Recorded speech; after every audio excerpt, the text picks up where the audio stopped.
Hi అండి, నమస్కారం. ఎలా ఉన్నారు? బాగున్నారు? నేను మీ మౌనిక ఎంకేఎస్ యూట్యూబ్ ఛానల్. ఈరోజు మనము అల్పాహారంగా చిరుధాన్యాలు తీసుకుంటే ఎలాంటి ప్రయోజనాలు ఉంటాయో తెలుసుకుందాం. రోజు ఉదయం అల్పాహారంలో చిరుధాన్యాలతో చేసిన పదార్థాలు తీసుకోవడం వలన పొట్టలో గ్యాస్ వచ్చే అవకాశం ఉంటుందా అని అడుగుతున్నారు. చూద్దాం. జీర్ణ వ్యవస్థ పనితీరును బట్టి కొన్ని రకాల ఆహార పదార్థాలు కొంతమందిలో గ్యాస్ సమస్యను కలుగజేసే అవకాశం ఉంది.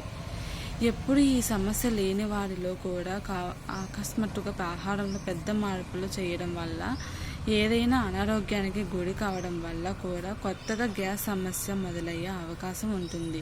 అప్పటి వరకు అధికంగా బియ్యం, గోధుమలు వంటి ధాన్యాలనే వాడేవారు ఆ ధాన్యాల స్థానంలో చిరుధాన్యాలు చేర్చినప్పుడు మొదట్లో కొద్ది రోజుల పాటు గ్యాస్ సమస్య ఎదుర్కోవటం సహజం. వేరే ధాన్యాలతో పోల్చినప్పుడు చిరుధాన్యాల్లో పీచు పదార్థం అధికంగా ఉండటం వల్ల ఈ విధంగా జరుగుతుంది. కానీ కొద్ది రోజుల తర్వాత జీర్ణ వ్యవస్థ కొత్త రకమైన ఆహారానికి అలవాటు పడుతుంది. కాబట్టి సమస్యల కూడా పరిష్కారం అవుతుంది.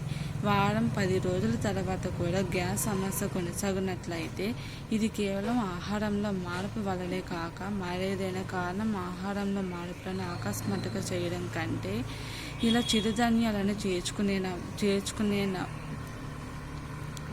చేర్చుకున్నప్పుడు వారంలో 1 లేదా 2 రోజులతో మొదలుపెట్టి 1 నెల రోజుల్లో క్రమంగా వాడమంటే చిరుధాన్యాల వాడేట్టుగా అలవాటు చేసుకుంటే ఇలాంటి ఇబ్బంది రాకుండా చేసుకోవచ్చు. నచ్చితే లైక్ చేయండి, షేర్ చేయండి, సబ్స్క్రైబ్ చేయండి ప్లీజ్.